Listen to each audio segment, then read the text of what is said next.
नमस्कार, मैं हूं अभिजीत। चलिए जानते हैं आज की 10 बड़ी खबरें। बिहार के 27 जिलों में मिले 352 नए कोरोना संक्रमितों की संख्या बढ़कर हुई 14,330। बिहार में शुक्रवार को 27 जिलों में 352 नए कोरोना संक्रमित मिले। इसके साथ ही कोरोना संक्रमितों की संख्या बढ़कर 14,330 हो गई। विभाग के अनुसार अररिया में 4, अरवल में 6, औरंगाबाद में 1, बांका में 6, भागलपुर में 84, बक्सर में 5, दरभंगा में 5, पूर्वी चंपारण में 21, गया में 1, जमुई में 8, जहानाबाद में 1, कैमूर में 1, खगड़िया में 10, लखीसराय में 4, मधेपुरा में 9, मधुबनी में 15, मुजफ्फरपुर में 34, नालंदा में 13, नवादा में 1, पूर्णिया में 2, रोहतास में 7, समस्तीपुर में 6, सारण में 2, शिवहर में 2, सुपौल में 19 और पश्चिमी चंपारण में 12 नए कोरोना मरीजों की पहचान की गई। लापरवाह दुकानदारों पर गिरी गाज, नवादा में 21 दुकानों को किया गया सील। कोरोना संक्रमण के प्रसार से लापरवाह दुकानदारों पर प्रशासन की गाज गिरी। बिना मास्क लगाए एवं शारीरिक दूरी के नियमों का खुलेआम उल्लंघन करने वाले दुकानदारों पर सख्ती हुई। डीएम यशपाल मीणा के आदेश पर पदाधिकारियों ने जिले के विभिन्न प्रखंडों में जांच अभियान चलाया। इस दौरान सदर अनुमंडल पदाधिकारी उमेश कुमार भारती के नेतृत्व में प्रखंडवार कार्रवाई को अंजाम दिया गया। सदर एसडीओ ने बताया कि इन प्रखंडों में 331 दुकानों की भी जांच हुई, जिसमें दुकानदारों एवं संचालकों द्वारा मास्क लगाने एवं शारीरिक दूरी को पालन करने की जाँच भी की गयी। उन्होंने बताया कि नियमों की अवहेलना करने वाले 21 दुकानों को सील किया गया और जाँच अभियान के दौरान बिना मास्क लगाए 418 व्यक्तियों से 20,900 रूपए का जुर्माना भी वसूला गया। उन्होंने बताया कि मास्क जांच अभियान लगातार जारी रहेगा और कहा कि लोग अपने और अपने परिवार की सुरक्षा के प्रति जागरूक हों। भारी बारिश के बाद जलमग्न हुआ अस्पताल, बह गया कोरोना जांच के लिए लिया गया सैंपल। भारी बारिश का कहर कोरोना जांच पर भी पड़ा। आरा के सदर अस्पताल परिसर इस कदर जलमग्न हुआ कि कोरोना जांच के लिए 2 दिन का कलेक्ट किया गया सैंपल पानी में ही बह गया। अस्पताल परिसर में भरे पानी में स्वैब सैंपल का किट तैर रहा था। आयुष्मान भवन के बगल में कोरोना का स्वैब सैंपल कलेक्ट कर जाँच के लिए रखा गया था। तेज बारिश में 2 दिनों का सैंपल बह गया। इसके बाद तो अस्पताल प्रबंधन में खलबली मच गई। बाद में स्वास्थ्य विभाग के अधिकारियों को सूचना मिलने पर पंप लगाकर पानी निकाला गया। इसके बाद स्वैब को आइस बॉक्स में रखा गया। बताया जाता है कि 5 और 6 जुलाई को लगभग 300 स्वैब सैंपल लिया गया था। बीपीएससी ने 65वीं मुख्य परीक्षा और न्यायिक सेवा परीक्षा स्थगित की। कोरोना वायरस संक्रमण को देखते हुए बिहार लोक सेवा आयोग बीपीएससी ने बड़ा फैसला किया है। आयोग ने 65वीं मुख्य परीक्षा स्थगित कर दी है। यह परीक्षा 4, 5 और 7 अगस्त को होने वाली थी। साथ ही बिहार न्यायिक सेवा की भी परीक्षा स्थगित कर दी गई है। आयोग के संयुक्त सचिव सह परीक्षा नियंत्रक अमरेंद्र कुमार ने बताया कि अब परीक्षा स्थिति समान होने पर होगी। अभी परीक्षा संभव नहीं है। 65वीं मुख्य परीक्षा की नई तारीख जल्द ही आयोग की आधिकारिक वेबसाइट bpsc.bih.nic.in पर जारी होगी। इससे पहले यह परीक्षा 25, 26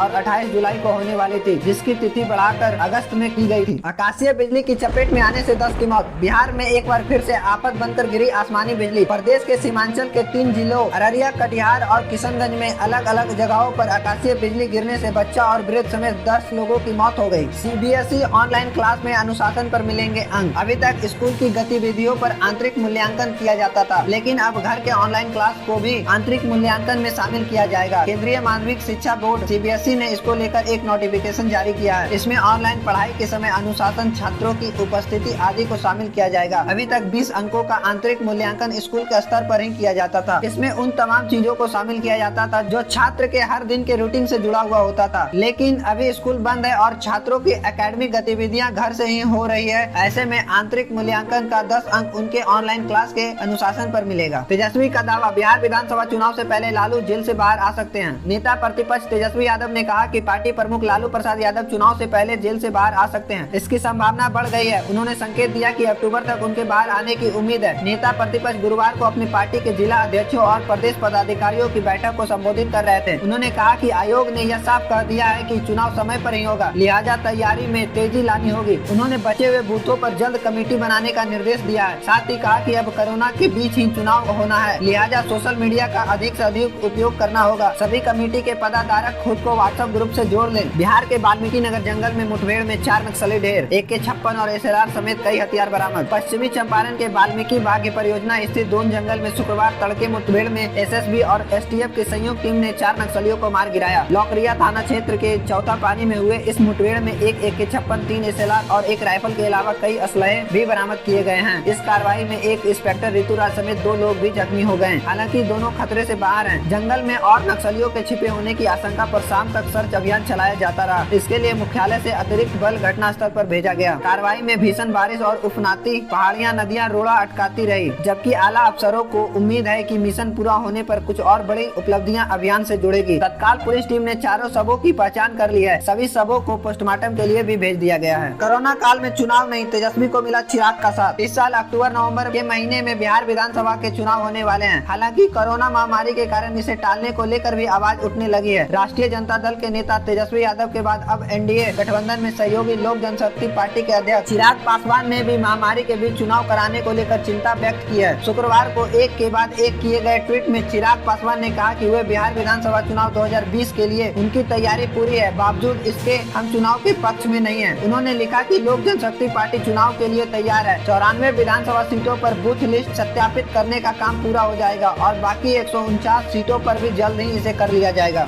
डेंगू का भी प्रकोप होने से गहरा सकता है कोरोना संक्रमण का संकट, वैज्ञानिकों ने जताई चिंता। मानसून के आगमन के साथ ही देश के बड़े हिस्से में डेंगू फैलने की आशंका के बीच वैज्ञानिकों ने चेतावनी दी है कि मच्छर जनित यह रोग और कोरोना संक्रमण के एक जैसे लक्षण हैं। साथ ही इन वैज्ञानिकों ने यह भी चिंता जताई है कि इस दोहरी चुनौतियों से निपटने में देश का स्वास्थ्य ढांचा सक्षम नहीं होगा।